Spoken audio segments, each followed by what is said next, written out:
অন্যান্য ভিডিও থেকে আজকের আলোচনাটা একটু ভিন্ন হবে। আমরা আজকে প্রথমবারের মতন একটা ভিডিও একসাথে দেখব, কারণ আমার মনে হয় যে পৃথিবীর এই ভিডিওটা দেখা উচিত।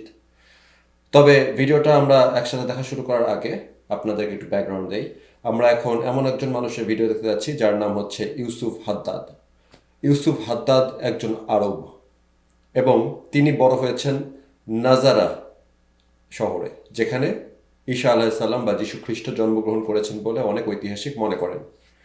নাজারা হচ্ছে ইসরায়েলের মধ্যে সবচেয়ে বড় আরবদের শহর, মেজরিটি আরবদের শহর, এবং নাজারাহের মধ্যে সবচেয়ে বেশি মুসলমান ইসরায়েলিরা বাস করেন। সেখানে বড় হয়েছেন ইউসুফ হাদ্দাদ এবং তিনি একজন খ্রিস্টান পরিবারে জন্মিয়েছেন। বড় হয়েছেন, খ্রিস্টানদের সংখ্যা ওখানে অত্যন্ত কম, তার ওখানে মাইনরিটি। বড় হয়েছেন মুসলমানদের মধ্যে, সেখানে মুসলমানদের সংখ্যায় বেশি, এবং মুসলমানরা ইসরায়েলে মাইনরিটি। এটা হচ্ছে ইউসুফ হাদ্দাদের খুবই ইন্টারেস্টিং একটা ব্যাকগ্রাউন্ড। এবং ইউসুফ হাদ্দাদ সেই রকম একজন মানুষ যে ছোটবেলাতে একসাথে বড় হয়েছেন, তাদের খেলার সাথী সবাই খ্রিস্টান, মুসলমান এবং ইহুদি। সুতরাং তিনি একদম ইসরায়েলের অথবা ওই এলাকার একদম জায়গা মতন বড় হওয়ার সুযোগ পাইছেন, পুরো জিনিসটাকে দেখার মতন সুযোগ পেয়েছেন। তারপরে তিনি সিদ্ধান্ত নিয়েছেন 18 বছর বয়স হওয়ার পরে যে তিনি আইডিএফে যোগ দিবেন। ইহুদি ছাড়া আর কারোর জন্য কিন্তু আইডিএফে যোগ দেওয়াটা বাধ্যতামূলক না। মুসলমানরা চাইলে দিতে পারে, নাও দিতে পারে, আপনি গেলে আপনাকে ঠেকাইতে পারবে না কেউ। খ্রিস্টানরা চাইলে দিতে পারে, নাও দিতে পারে, কিন্তু উনি নিজে থেকে সিদ্ধান্ত নিয়েছেন। এবং যেহেতু নাজারা সবচেয়ে বেশি আরবদের নিয়ে গঠিত শহর, তাকে অনেকে গাদ্দার মনে করছে, বলছে যে তুমি কেন আরবদেরকে মারার জন্য যাচ্ছ। কিন্তু আসলে কি তিনি আরবদেরকে মারার জন্য যাচ্ছিলেন? আইডিএফ কি আসলে মুসলমানদেরকে মারার জন্য তৈরি হয়েছে, বা আইডিএফ এর এজেন্ডা বা মিশন কি মুসলমানদেরকে হত্যা করা কিনা? এই বিষয়ে আমি অনেক ধরনের প্রশ্ন শুনি, অনেক ধরনের আলোচনা শুনি। আমি জানি যে বেশিরভাগই আসে অজ্ঞতা থেকে। এই কারণে আমরা আজকে এই ভিডিওটাকে একসাথে দেখব। এই ভিডিওটি করা হয়েছে, এটা হয়েছে অক্সফোর্ডের একটা ডিবেট, এবং অক্সফোর্ডের এই ডিবেটটি আমরা একসাথে দেখি, তাহলে আমরা বুঝতে পারবো যে ইউসুফ হাদ্দাদ নামের একজন আরব কেন ইহুদিদের মধ্যে গিয়ে ইহুদিদের একটা বাহিনীতে যোগ দিলেন, অথবা আসলে কি সেটা ইহুদিদের বাহিনী কিনা। তো চলুন আমরা এটা দেখা শুরু করি। ابنك قتل يهود. هاي دخل مفلسين يابا. يابا قاعد اكلمك من جوال يهوديه قتلتها وقتلت جوزها 10 بيدي يابا قتلت 10 يابا 10 بيدي قتلت يابا. I understand. I'll translate. Don't worry. It's for the majority of Arab speakers here. Okay. This is a Palestinian, not affiliated with Hamas, according to what he says, just a citizen. And he's saying, Dad, Allahu Akbar, I just killed 10 Jews. I have their blood on my hand. I stole her phone. I'm speaking with you from her phone. This is a Palestinian, which you will call a civilian if the IDF eliminates. So this is one of the many videos that Hamas uploaded, and they themselves were proud of killing, guess what, Arabs and Jews in the 7th of October. And just before I start actually my speech, you know, it's funny, Mr. President, you as an Egyptian talking about the land of Palestine and stalling. You know, back in 1948, when the Arabs did not agree to the partition plan and the Jews did, and they opened the war and they lost the war. They lost the war, but you know what? They kept the West Bank and they kept Gaza. Do you know who actually ruled Gaza between 48 to 67 and who ruled the West Bank between 48 to 67? No. Not Israel.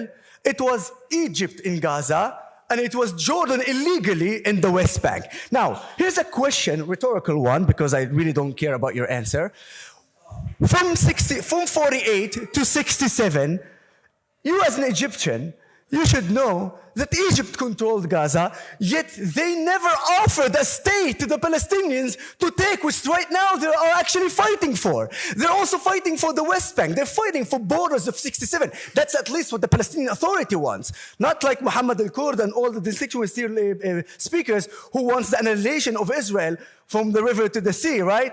But here's the thing. How much I bet with you that you have no clue which river and which sea, but you are like zombies from the river to the sea, Palestine. Palestine will be free. Listen carefully. If you want to free Palestine, first free Palestine from Hamas. First free Palestine from the terrorists. So, of course, Booz, here's the thing. If I say free Palestine from Hamas and you actually booing, then guys, I'm sorry to tell you, you are a terror supporters. Point. That is the point. Now, when I'll give you, I promise you, I'll tell you what, I thought by giving point of information, it means that the speaker is brave and he's not afraid to speak. Apparently, the president here is such a coward that he couldn't even take one point of view. But don't worry, I will allow you. Nico, stom tape.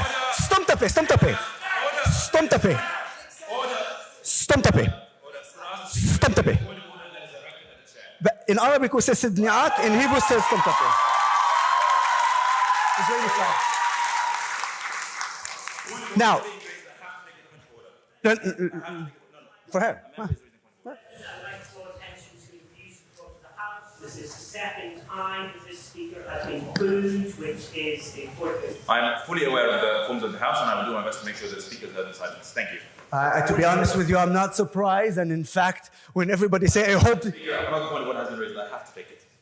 Just for the sake of having the debate, could the speakers on the opposition please avoid the hostility towards members of the House, just for the sake of continuing this debate? The point of what has been noted. Thank you very much. Please continue. All right, so basically, what we're talking about... Yeah. I think members of the opposition will afford the same courtesy to members of the House as they receive. Thank you. All right. Now, just to make one very obvious statement, everybody is saying the House should vote. I hope the House would vote, as if we already don't know what the House is going to vote tonight. But you know why I'm here?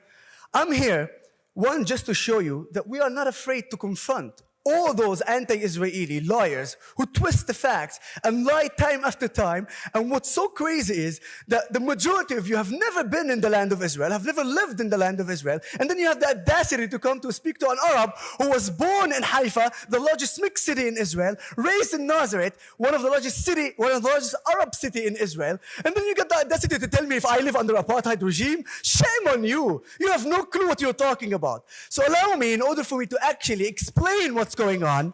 Thank you. Let's go back to my childhood. I'm an Arab Israeli born in Haifa, largest mixed city in Israel, where you have Christians, Muslims, Druze, and Jews living in the city. At age 3, I moved to Nazareth with my parents, which is the largest Arab city in Israel back then. Today it's Rahat.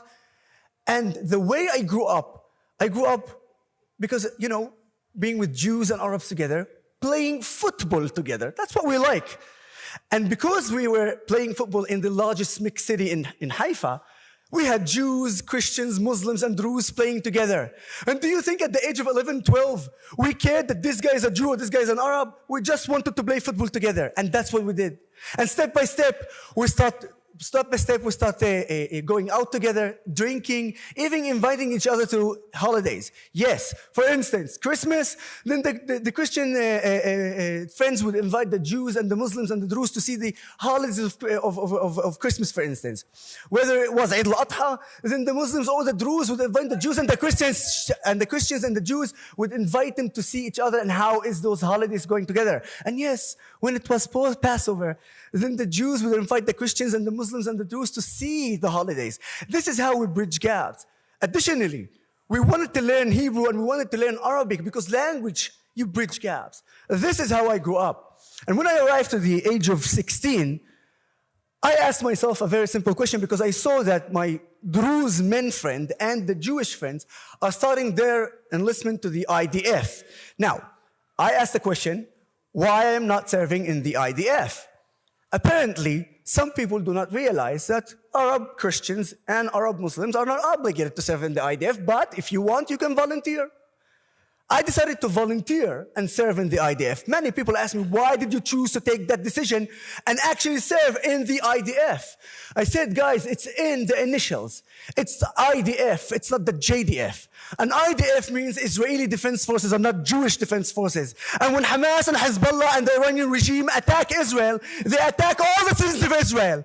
And when the IDF protects Israel, the IDF protects all the citizens of Israel, whether you want it or not. This is how I looked at it, and this is how exactly it was. And then when I arrived at the age of 18, just a month and a half before the beginning of my service, a person came to me and said, Yusuf, are you absolutely sure that this is the way and the path that you want to take? And I said 100% yes. That was about, thank you very much. I'm very proud of that shame. Thank you very much. Thank you very much. I'm really, really proud of that shame. Now, and I said yes, I'm 100% sure that this is the way that I want to take. All this was right up until the 4th of October 2003. On the 4th of October 2003, which is a month and a half before my beginning of the service, a Palestinian female suicide bomber entered the Maxim restaurant in Haifa and blew up that restaurant. It's a restaurant co-owned by Arabs and Jews. People from Arabs and Jews are eating there, working there. The devastating result of that terror attack, 21 Israelis were murdered, Arabs and Jews. Over 50 were injured, Arabs and Jews. Arabs and Jews were killed because of that Palestinian terrorist. From that moment, I realized one thing. My decision wasn't 100%. It became 1,000,000%. And I knew that serving in the IDF is not only the right thing, but it's the most moral thing to protect my society. And when I say my society, I'm not talking about the Jewish society. I'm talking about the Israeli society, where you have Jews and Arabs together. And you can shout shame as much as you want. As I told you, I am so proud in every decision that I took to protect my country, to protect my society, and to protect my people from terrorist organizations like Hamas, who time after time kill Arabs and Jews. Now, after a year, I become a commander. I, as an Arab, was a commander over Jewish soldiers in the IDF. Take that, apartheid. You're talking about apartheid. I gave orders to Jewish soldiers to do exactly what an Arab IDF soldiers said to do. And then, as I said, you keep shouting shame. I'm proud of that, proud of that, proud of that, proud of that. I do want the time when they shout shame. Now, here's the thing. I'm going to actually give you a point. One time I was in a lecture, and I gave exactly this point where I said, I'm an Arab. I commanded over Jewish soldiers in the IDF. And then some anti-Israeli zombie get up and says, Yusuf, you are an absolute sucker. You know why? And I said, why? Because once there is no use of you, you're an Arab. The Jews will kick you and throw you to the garbage.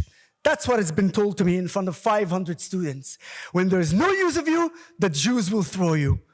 Everybody start cheering there from the anti-Israelis, clapping and like having fun. And I say, this is really interesting. Because you know what? I have a story where there was no use of me. And in fact, not only there was no use of me, but saving me is putting Jewish lives in danger. Now, according to this anti-Israeli, this is the perfect time. I do need to finish this story. They interrupted me too many times. Now, as I said, this person who said to me that Jews will throw you in the garbage, then based on his idea, this is exactly the best time to do it. Throw me to the garbage. But instead of that, 4 soldiers put me on a stretcher. Yes, because I participated in the Second Lebanon War. Fight Hezbollah, the terrorist organization. And I was injured 4 days before ceasefire. At that time when I was injured badly, and knowing that Hezbollah is going to target the rescue mission, the Jewish soldiers there, they should have thrown me to the garbage, according to him. But instead of that, they put me on a stretcher, lifted it up, backed up with another 4 Jewish soldiers, run 3 kilometers under fire when an RPG goes above your head, and literally bringing me to safety, saving my life. They didn't have to do that according to any thesis that you think about. Everybody talking about the relationship between the Arabs and Jews, and let me tell you why I'm so positive, so strong voice about that. Because while you bullshitting about what's going on. So এখানে একটা গুরুত্বপূর্ণ addition হচ্ছে যে যে যুদ্ধের কথা উনি বলতেছেন যে উনি ব্যাডলি ইনজুর্ড ছিলেন এবং যখন অন্যান্য আরবরা তাকে সবসময় বলছে যে তুমি একজন আরব হয়ে ইহুদিদের সাথে যুদ্ধ করতেছো ওদের পাশে দাঁড়িয়ে, যে দিন তোমার আর কোনো দরকার থাকবে না ওই দিন ইহুদিরা তোমাকে ছুঁড়ে ফেলে দিবে। কিন্তু ইহুদিরা ওকে ছুঁড়ে ফেলে দেয় নাই, বরঞ্চ 4 জন ইহুদি সৈন্য তাকে স্ট্রেচারে করে দৌড়ায় গেছে, 3 কিলোমিটার দৌড়ায় গেছে তাকে বাঁচানোর জন্য। এবং ওই জায়গাটার ওই ঘটনাটা আমি আরও বেশি ডিগ করছি পরে। যেটা হয়েছিল আসলে ইউসুফ হাদ্দাদের একটা পা উইড়া গেছিল গোড়ালির একটু ওপর থেকে, পা পুরা 2 টুকরা হয়ে গেছে ওই পাটা সহ। ওকে প্রথমে সরাইছে একপাশে, সরানোর পরে ওরা জিজ্ঞাসা করতেছিল যে মানে ওইখানে যে কমান্ডার ছিল ওদের, মানে ওদের যে ওখানকার চেইন অফ কমান্ডে ওর উপরে যে আছে, সে বলতেছিল যে ইদার মেবি মেডিক বলতেছিল ওখানকার, যে ইদার আমরা ওকে এখানে যদি রাখি তাহলে বডি নিয়ে যেতে হবে, আর যদি আমরা কোনো মতো 3 কিলোমিটার সরাইতে পারি তাহলে হয়তো হেলিকপ্টারে এসে ইভাকুয়েট করতে পারবে, তাহলে হয়তো বাঁচতে পারে। কারণ ওর পা লিটারেলি 2 টুকরা হয়ে গেছে, ওর গলার উপর থেকে পা নাই, এবং একটা ছবি আছে, ওর হসপিটালের ভিডিও আছে। তো তখন দেখতে পাবেন যে আসলে ওই পাটা কি মিরাকুলাসলি পরে জোড়া লাগাইছে, কারণ তাকে টাইমলি ওই 3 কিলোমিটার দৌড়ায় নিয়ে যেতে পারছিল, কারণ ওর মধ্যে তো ওয়ার জোনের মধ্যে তো আসলে হেলিকপ্টার ঢুকতে পারতেছিল না। সো ওর বন্ধুরা হচ্ছে বা ওর যারা আন্ডারে আছে সাবঅর্ডিনেট সোলজাররা ওকে ঘাড়ে নিয়ে দৌড় দিয়ে নিয়ে যে ওর জীবনটা বাঁচাইছে। অ্যান্ড ওইখানে যে ওর উপরে যে কমান্ডার ছিল সে মারা গেছে, এবং ওখানকার অনেক সোলজার মারা গেছে ওরা চলে আসার পরে আর কি। ওটা এত হেভিলি আন্ডার ফায়ার ছিল আর কি। তো যাই হোক, উনি ওই সময়কার কথা বলতেছেন, এবং এখানে আরো অনেক পয়েন্ট আছে, আমরা চলুন আগে ভিডিওটা দেখে ফেলি। I felt it. I smelled it. I tasted it. I saw it. I heard it. It happened to me. You want to lie? Keep lie. But the simple fact is, when you arrive and speak about the apartheid myth, you need to understand that when you talk about apartheid, you either bring facts or you be quiet. Because according to Amnesty International, Israel is making an apartheid regime from the river to the sea, including the 2 million Arab Israelis, which is a blended lie from the river to the sea. Because here, this is me, winning actually an honorary doctorate from the University of Ariel when you talk about academics. This is Salim Jubran, an Arab judge who sent to prison a Jewish prime minister and a Jewish president for committing crimes. Both of them were Jews. An Arab judge sent to prison a Jewish prime minister and a Jewish president to jail. You see this MK? This MK is the most anti-Israeli member of Knesset in Israel. Yet this MK earns $10,000 from the taxpayer. Most of them comes from a Jew, and he has the right to talk about Israel as much as he wants. If he lived in apartheid, he would be in jail right now. And how about Samir Haj Yahya? You know what's so amazing? There's a stereotype. They say the Jews control the money. Jews control the money. Well, guess what? Samir Haj Yahya is an Arab Muslim from the city of Taibeh. You know what's so amazing about Samir Haj Yahya? Should I say Dr. Samir Haj Yahya? He was the head of the largest bank in Israel. An Arab Muslim is the head of the largest bank in Israel in a stereotype where you see that the Jews control the money. And how about this guy? I'll finish. I'm going to finish. I'm going to finish. Not a point of information. I have to receive it. Could I hear the point of order?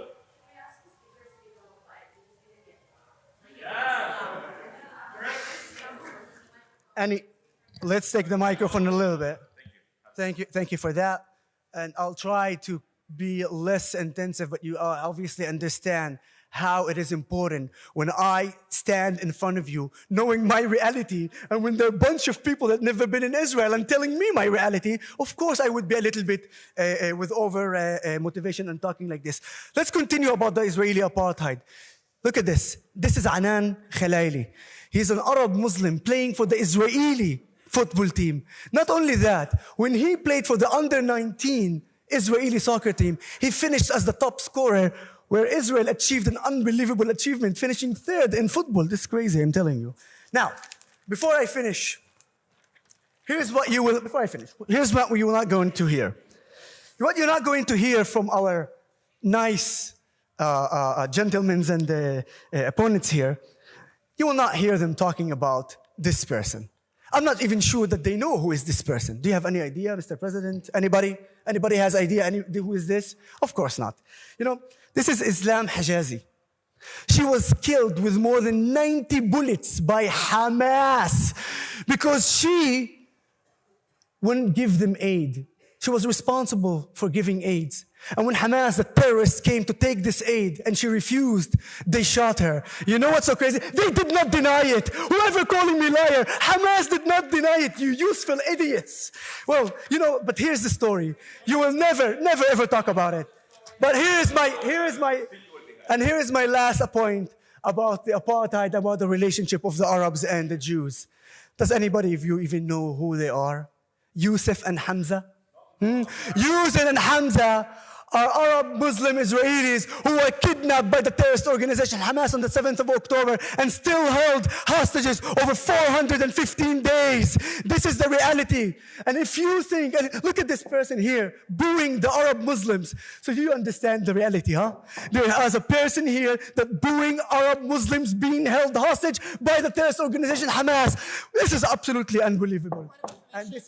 And this is my last comment, because I know that I've been here because of this interruptings. Now, ladies and gentlemen, by the way, just to let you know, if anybody, because I've heard here someone saying collaborator, I really don't want you. I don't want you. I've heard that someone called me here collaborator. I really urge you not to insult Nico Pellet, please. That's one. And second, to refer to the genocide act that you're talking about. There's a reason why all of you, or the majority of you, talking about 40,000. Ask yourself one question. Why you never differentiate between combatants and civilians? Why are you always bringing 40,000? Once you start realizing that the IDF managed to eliminate more than 10,000 terrorists, you will understand what something called the ratio in war, unfortunately, that Hamas started. Whether you like it or you don't like it. I know. No, they're booing me and they can't finish. I want to finish. Order. I want to finish. Order. Could I ask the speaker to conclude? I really want to finish. Guys, I really want to finish. Keep booing me. I'm going to keep going. Go. Okay. Ladies and gentlemen, whether you like it or not, what is happening in Gaza today, what is happening in the war that it means Hamas and their supporters, started, and now they're crying, it's only because of the simple fact that you are losing. You're losing the Lebanese, you're losing the Arab world, you're losing every single thing that you thought that you can win. And you know why you're losing? I'm done. He has been very generous with his time. I asked you to respect the rules of the House. I'm fine. I'm just four less words. You know what you're losing? Because you thought you could destroy Israel, but Israel is here to stay.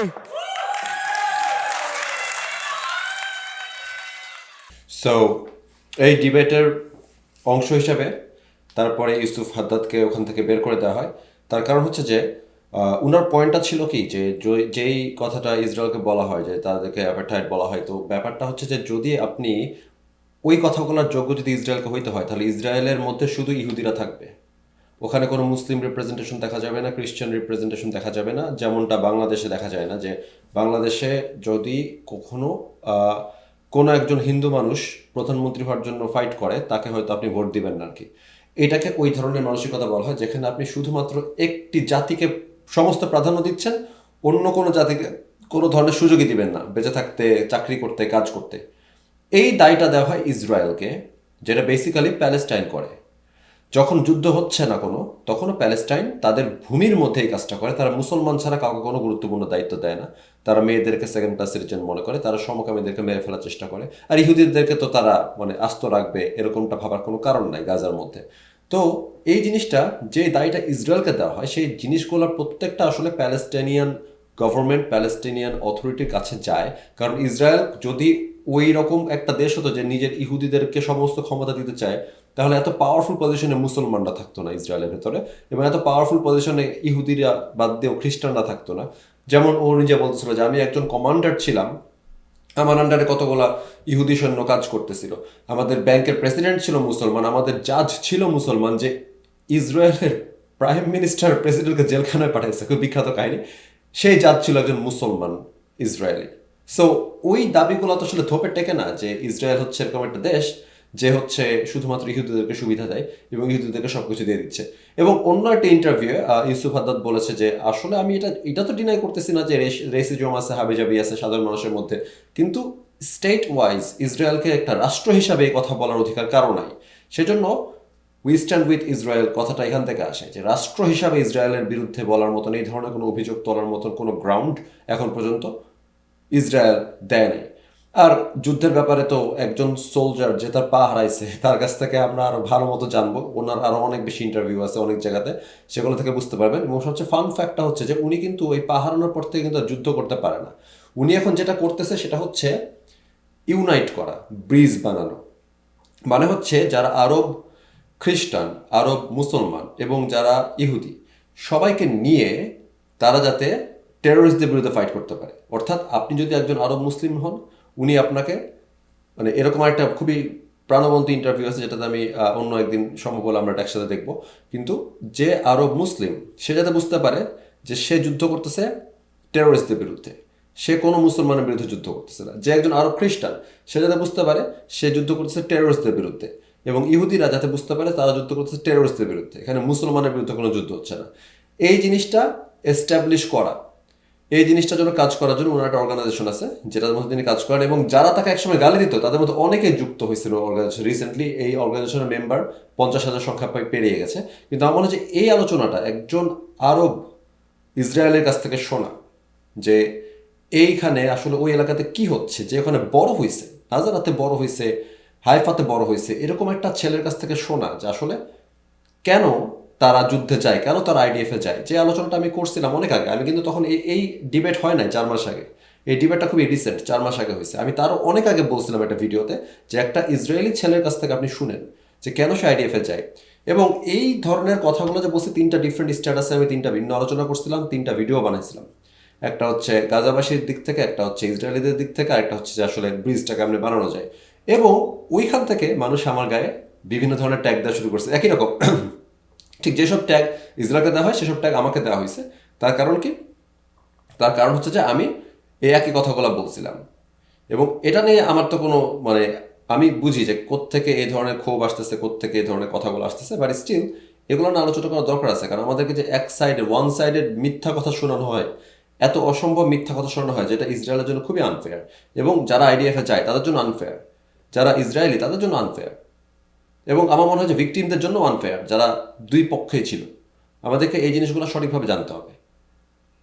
আজকে অনেক লম্বা সময় ধরে আমরা একটা video দেখলাম, এখন আমরা বিদায় নিব। সবাই ভালো থাকবেন। আরও একটা আলোচনা নিয়ে আমরা সামনে আসবো। আজকের মতন বিদায়।